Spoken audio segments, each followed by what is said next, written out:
രേണു ഏറ്റവും കൂടുതൽ ഉപയോഗിച്ച പേര് സുധിയുടെ പേരാണ്. തെറ്റൊന്നുമില്ല. അയാളുടെ ഒപ്പം താമസിച്ചു, ഒരു കുഞ്ഞിനെ ഉണ്ടാക്കിയിട്ടുണ്ട്. പക്ഷേ ഇപ്പൊ ഈ പ്രശ്നങ്ങളൊക്കെ നടക്കുന്ന എന്തിനാണെന്ന് അറിയാമോ? ഒരു ഇൻഷുറൻസ് തുക കിട്ടാൻ നോക്കിയിരുന്നോ ആഗ്രഹിക്കുന്ന ഒരു പരിധി വേണ്ട. ആ തുകയ്ക്കകത്ത് അടപടപട വീട് വെച്ചപ്പോ അമ്മയെ അവോയ്ഡ് ചെയ്തു, വീട് വെച്ചപ്പോ മൂത്ത മകനെ അവോയ്ഡ് ചെയ്തു.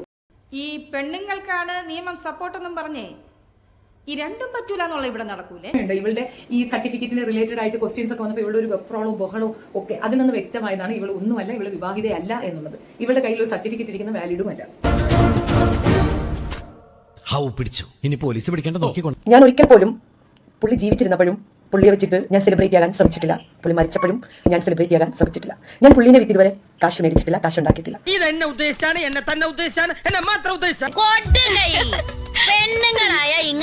ഇവരും അവരുമായിട്ട് സുഖമായിട്ട് ജീവിച്ചു പോകുന്നതിന്റെ ഇടയിലാണ് ഈ ഭ്രാന്തി വന്ന് കയറിയത്. ഈ ഭ്രാന്തി വന്ന് കയറിയതോടെ ശനി ദശ തുടങ്ങി അവന്റെ.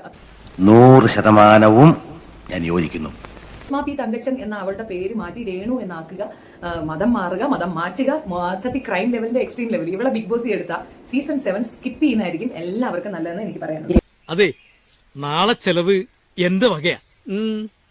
എന്റെ പേരുണ്ടല്ലോ, അത് ഗസറ്റി കൊടുത്ത് അങ്ങ് മാറ്റി. ഈ രേണു സുധി എന്ന് പറയുന്ന വ്യക്തി ലോക ഫ്രോഡാണ്. ഞാൻ ഇവർ 3 വർഷം മുന്നേ ഈ സുധിയിൽ ഒരു കേസ് കിട്ടും, സുധി മരിക്കുന്നതിന് 1 വർഷം മുന്നേ സുധിയിൽ ഒരു കേസ് കിട്ടുമായിട്ട് ഞാൻ ഇവരെ കോൺടാക്ട് ചെയ്തിട്ടുണ്ട്. അത് ഫേസ്ബുക്കിൽ. കാര്യം സത്യമാണെങ്കിലും എനിക്ക് അംഗീകരിച്ചു കൊടുക്കാൻ പറ്റുമോ? ഞാൻ സുധിയായിട്ട് ഒരുമിച്ച് നിൽക്കുന്ന സമയത്താണ് ഈ രേണു സുധി എന്ന് പറയുന്നത്, രേണു സുധി അല്ല രേണു അന്ന് രേണു പുള്ളിക്കാരത്തി മെസ്സേജ് ചെയ്യും, ഞാൻ കാണാനായിട്ട് ഉണ്ടാവുകയും അവൾ പറഞ്ഞെല്ലാം അവൾ ഇന്റർവ്യൂസ് ഫസ്റ്റ് മുതൽ കേട്ടാൽ നിങ്ങൾക്ക് അറിയാൻ പറ്റും. ഡിസംബർ 15-ാം തീയതിയാണ് ഞാൻ ഇവരുടെ മെസ്സേജ് ആദ്യമായിട്ട് പിടിക്കുന്നത്. കിച്ചിനെ നോക്കാനായിട്ടാണ് ഈ മേഡം അവിടെ തള്ളി കയറിയത്. അതിലൂടെ വന്ന ഒരു കടബാധ്യതകൾ, ബുദ്ധിമുട്ടുകൾ, മരിക്കുമ്പോഴും നല്ല ഭാരിച്ച എമൗണ്ട് കടമുണ്ടായിരുന്നു അയാൾക്ക് എന്നുള്ളതാണ് സത്യം. ആർക്കും ഒരു ബുദ്ധിമുട്ട് ഇവർ ഉണ്ടാക്കിയിട്ടില്ല, എനിക്ക് ബുദ്ധിമുട്ടുണ്ടാക്കാതിരിക്കുക. രേണു സുധിക്ക് എന്നെ നന്നായി അറിയാം, ഞാനോട് സംസാരിച്ചിട്ടുണ്ട്. ഈ കാര്യങ്ങളൊക്കെ രേണു സുധിക്ക് അറിയാം. രേണു സുധി അവിടെ ബബ്ബ അടിക്കുന്നത് ഞാൻ കണ്ടു. ഞാനത്തെ ഇന്റർവ്യൂ ഒരു മെസ്സേജ് വെച്ചിട്ടില്ല. പിന്നെ അവളോട് കോൺടാക്ട് ചെയ്തില്ല. നിങ്ങൾ ചിന്തിച്ചാൽ നോക്ക്, നന്നായിട്ട് പിക്കൊണ്ടിരുന്ന ഫാമിലി അടിച്ച് തകർത്ത ഒരാളെ നമ്മൾ പിന്നെയും കുടുംബം മെസ്സേജ് അയച്ചോണ്ടിരിക്കും. നിങ്ങൾ തന്നെ ചിന്തിച്ച് നോക്ക്. ഇനി അടുത്തൊരു സംശയം, സുധി ജീവിച്ചിരുന്നപ്പോൾ എവിടെയും പറഞ്ഞിട്ടില്ല, അത് അയാളുടെ മാന്യത. കാരണം ഞങ്ങൾക്കിടയിൽ ഒരു അണ്ടർസ്റ്റാൻഡിംഗ് ഉണ്ടായിരുന്നു. ഇത് നമ്മൾ ആരോട് സംസാരിക്കില്ല എന്നൊരു അണ്ടർസ്റ്റാൻഡിംഗ് ആണ് നമ്മൾ രണ്ടുപേരും വേർപിരിഞ്ഞു പോയത്. അയാൾ മരിക്കുന്ന സമയം വരെയും അത് നിറവേറ്റി.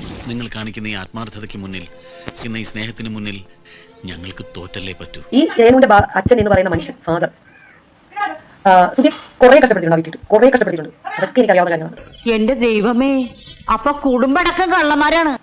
ഇവരൊക്കെ വിചാരിക്കുന്ന ഒരു കാര്യമുണ്ട്, സുധിച്ചേട്ടൻ മരിക്കുന്നതിന് മുമ്പ് ഞാൻ സുധിച്ചേട്ടനെ കണ്ടിരുന്നു, പക്ഷേ പുള്ളി ജീവിച്ചിട്ടില്ല എനിക്ക് തെളിയിക്കാൻ വേണ്ടിയിട്ട്. പക്ഷെ എന്റെ ഹസ്ബൻഡിന് അറിയാം ഈ കാര്യം. എന്റെ ഹസ്ബൻഡ് കണ്ടിരുന്നു പുള്ളിനെ. മരിപ്പിനുള്ള വടയും ചായ ഞാൻ തരുന്നുണ്ട്, ഇപ്പോഴല്ല പിന്നെ.